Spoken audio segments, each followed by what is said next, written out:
سردار ایاز صادق جو ہیں انہوں نے نئے اسپیکر کی حیثیت سے منصب سنبھالا.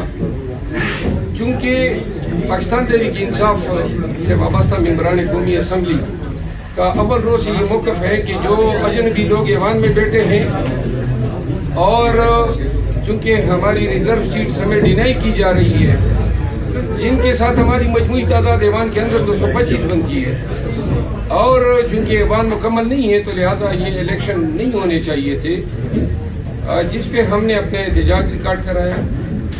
اور پی ایم ایل این کے لیڈر نواز شریف اور شہباز شریف جب آئے تو ایک تو چونکہ آپ دیکھ رہے ہیں یہ لوگ مینڈیٹ چور ہیں اور اسی چوری سے خائف ہو کے ان کی آواز میں نہ گنگرج ہیں نہ یہ کوئی ریزسٹ کر پا رہے ہیں، خاموشی سے دب کے بیٹھے ہیں.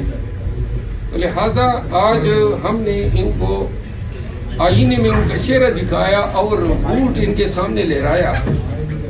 ضیاء الحق کی سرپرستی میں یہ خاندان جو ہے سیاست میں آیا اور ابھی تک ان کے عادات اور خصائل میں وہی چیزیں ہیں. آج بھی ہم نے ایوان میں کہا کہ ایوان، جب اسپیکر نے یہ کہا کہ ایوان جو ہے یہ سب سے مقتدر فورم ہے، تو میں نے اس پہ اٹھ کے کہا کہ کاش یہ مقتدر وہ تھا، کیونکہ جو لوگ ایوان میں جیلی طور پہ الیکٹ ہو کے آ سکتے ہیں اور اجنبی ہیں، ایم این اے بن کے بیٹھے ہیں، جنہوں نے ان کو بنایا ہے، اس سے مقتدر کوئی نہیں ہو سکتا. اسپیکر کے الیکشن میں اور ڈپٹی اسپیکر کے الیکشن میں وہ جیلی مینڈیٹ ووٹ ڈال رہا ہے.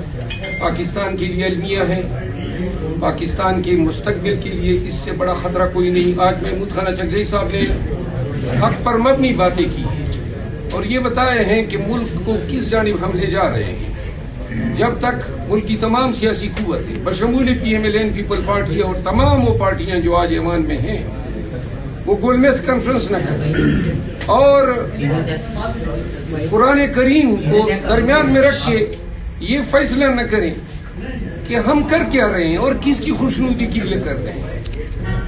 ہمارا واحد، تمام پارٹیوں کا واحد ٹارگٹ جو ہے وہ عوام کی فلاح و بہبود ہونی چاہیے. آئے دن پیٹرول مہنگا ہو رہا ہے، بجلی مہنگی ہو رہی ہے، گیس مہنگا ہو رہا ہے، مہنگائی کے بم گرائے جا رہے ہیں، عوام کو کوئی ریلیف نہیں ہے اور زیادہ زور اسی پہ لگا ہوا ہے کہ کون سی پارٹی زیادہ جیلی مینڈیٹ چوری کر لیتی ہے. تو لہذا یہ ایک گول میز کانفرنس جس کا خاکہ محمود خان چکزئی صاحب نے پیش کیا، اس پہ بات ہونی چاہیے. تمام سیاسی قوتوں کو سوچنا چاہیے کہ کیا ہم مل کے اس ملک کو صحیح معنوں میں جمہوریت نہیں دے سکتے ہیں؟ کیا ہم مل کے اس ملک کو تمام غیر سیاسی عناصر کی اثر و رسوخ سے پاک نہیں کر سکتے ہیں؟ ہم لوگوں کو جو سیاستدان ہیں، جو پارلیمنٹیرین ہیں، ان کا کام سیاست کرنا ہے، انہی کو یہ کام کرنا چاہیے. عدالتوں کو انصاف سے، فوج کو اپنی ذمہ داریوں کے ساتھ، ہر ایک اپنے ریلیم میں رہ کے اپنے فرائض انجام دیں. یہ ایک دوسرے کے کام میں گھسنا، ٹانگ اڑانا، یہ ملک کے لیے روز بروز جو ہے خطرناک بنتا جا رہا ہے. عمران خان جو ہیں اور پاکستان تحریک انصاف کے دیگر لیڈرز، ان کی اہلیہ، خواتین پابند سلاسل ہیں. پوری قوم کو پتہ چل گیا ہے کہ کس طرح فاشزم پر مبنی عدالتی نظام کے ذریعے ان کو سزائیں دی جا رہی ہے اور ایک ہفتے میں 3 سزائیں. اور ابھی پھر جو ہے القادر ٹرسٹ کیس میں نیا کیس مومنٹم پکڑتا جا رہا ہے تاکہ یہاں سے اگر رہائی ہو تو نئے سزا کا فیصلہ تیار رہے. لہذا عدالتوں کے نوک پلک درست کرنی ہے، سسٹم کو اوورال کرنا ہے، ایوان کو، سیاست کو نان ایکٹر کے اثر رسوخ سے پاک کرنا ہے.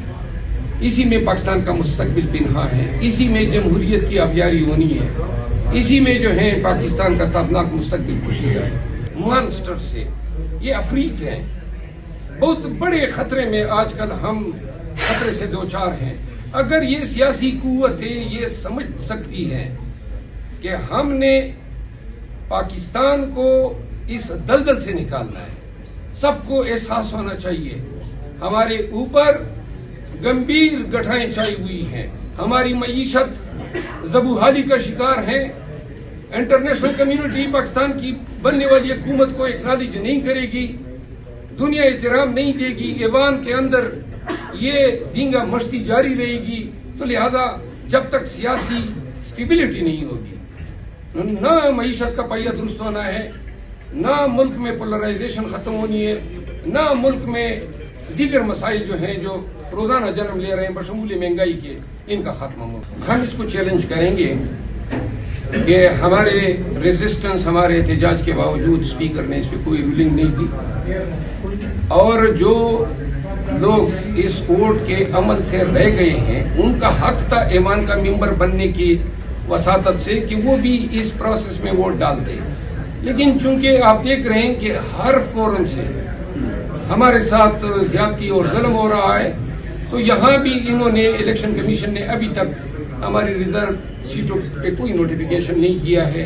اسپیکر کو چاہیے تھا اس کو مؤخر کر دیں، لیکن ان کو جلدی ہے حکومت سازی کی، ان کو اندیش ہے کہ کوئی نیا کڑا جو ہے نہ نکل آئے، کوئی اور پارٹی جو ہے کہیں اور سے کوئی پینترے نہ چل دے، تو لہٰذا اپنے خوف کی وجہ سے ان کو بہت زیادہ جلدی پڑی۔ کل کے احتجاج کے حوالے سے کیا تیاری ہے؟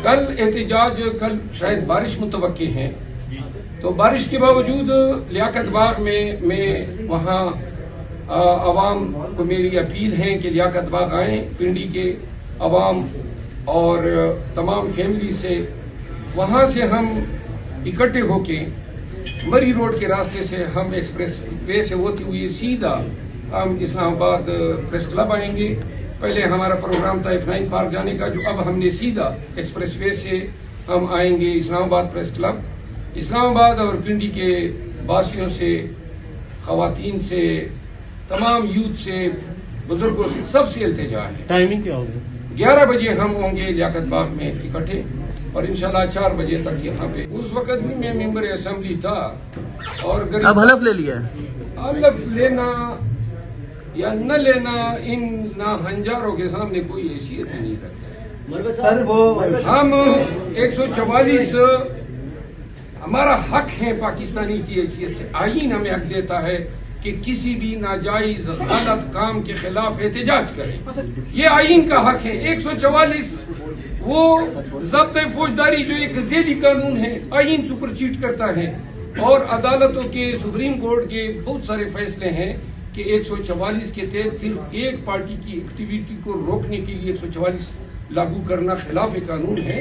یہ جو سزائیں ہوئی ہیں ڈی سی اور SSP کو، میں اس فاضل جج صاحب کو خراج تحسین پیش کرتا ہوں۔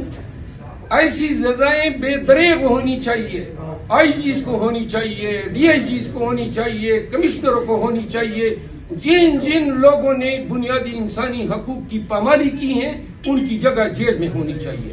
یہ فیصلہ ایک پیغام ہے ان تمام سرکاری افسران کے لیے جنہوں نے سرکاری منصب کا ناجائز اور بے دریغ استعمال کیے۔